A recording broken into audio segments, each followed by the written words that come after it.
안녕하세요. 최근 환율을 보고 많은 얘기를 하고 있습니다.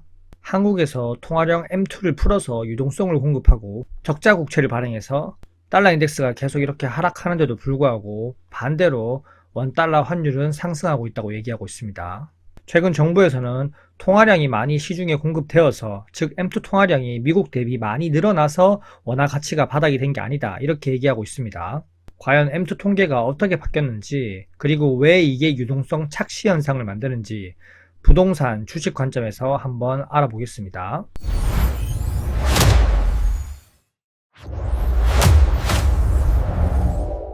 먼저 기사를 보시면 작년 10월에 통화량 증가율이 8.7%에서 5.2%로 감소했습니다. 그 이유는 유동성 통계를 개편했기 때문인데요.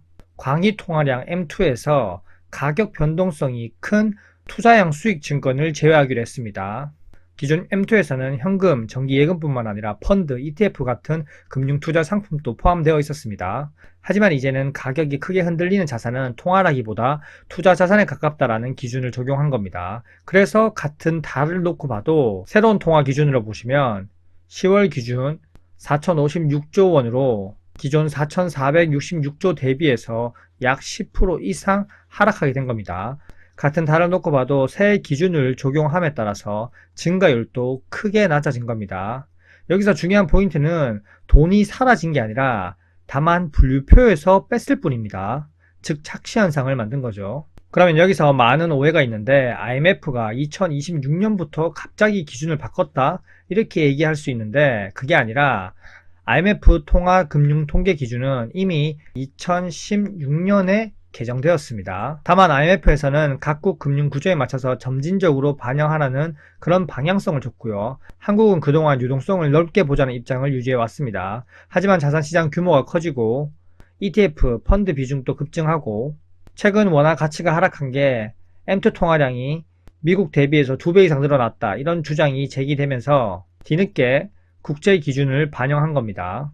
IMF 개정 매뉴얼에 따라서 통화 통계 경제 주체 부문을 국민 계정 체계에 맞춰 변경하고 기타 금융기관 세분화를 진행했다. 즉 투자 펀드 지분 중 가격 변동성이 높은 수익 증권을 M2에서 제외한다는 겁니다. 자, 같은 시점으로 그래프로 비교해서 나누어 보면요. 증가율과 GDP 대비 비율입니다. 통계상에는 새로 적용한 기준에 따라서 증가율이 현저하게 줄어듦을 알 수 있습니다. 그리고 GDP 대비 비율도 새로 적용한 기준으로 보면 M2 증가세가 둔화된 것을 볼 수 있습니다.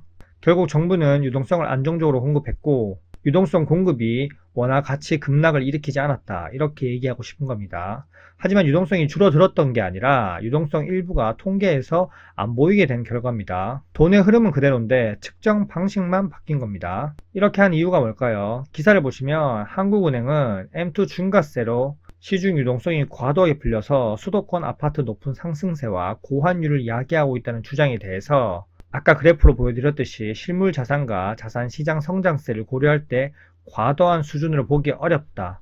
즉 집값 상승을 부추기고 고환율을 야기했다는 주장을 정면에서 반박한 겁니다.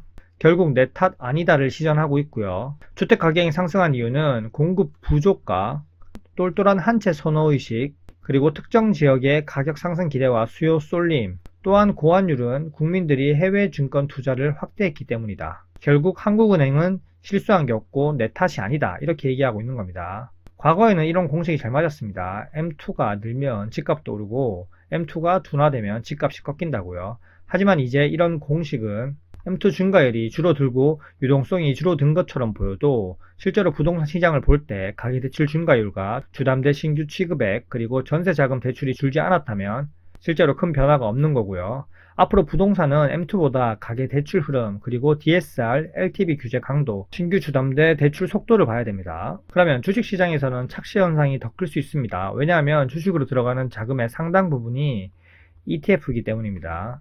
이제 앞으로 이런 장면이 나올 수도 있습니다. 주가가 이렇게 고공행진하고 있는데 M2는 증가율이 상대적으로 적다. 사람들은 그럼 생각할 수 있습니다. 유동성 장세도 아닌데 왜 주식이 오르지? 사실은 유동성이 줄어든 게 아니라 유동성 일부가 통계에서만 빠졌기 때문인데요. 그래서 앞으로 주식은 M2보다 ETF 자금 유입, 그리고 증권사의 예탁금, 그리고 신용잔고, 외국인 수급을 보는 게 더 정확할 수 있습니다. 정리하자면 통화율 증가율이 감소되어서 돈이 줄어든 게 아닙니다. 다만 바라보는 기준이 바뀐 거죠. 그래서 앞으로는 부동산은 대출 흐름을 보고 주식은 자금 흐름을 보고 시장 금리를 볼 때는 통계를 한 번 더 의심하면서 봐야 됩니다. 이걸 모르고 시장을 단순하게 보면 약간 이해상충이 될 수 있습니다. 어쨌든 IMF 기준을 맞춰서 가고 있으니 나쁘다고는 볼 수 없지만 어쨌든 한국은행 이창용 총재가 원화가치 하락과 일부 지역 부동산 가격 상승이 내 탓이 아니다 이 주장을 하지 않기 위해 이런 프레임을 하나 더 만든 거고요. 판단은 여러분의 몫이겠죠. 현재까지 내용이 괜찮으셨다면 구독과 좋아요 부탁드릴게요. 안녕.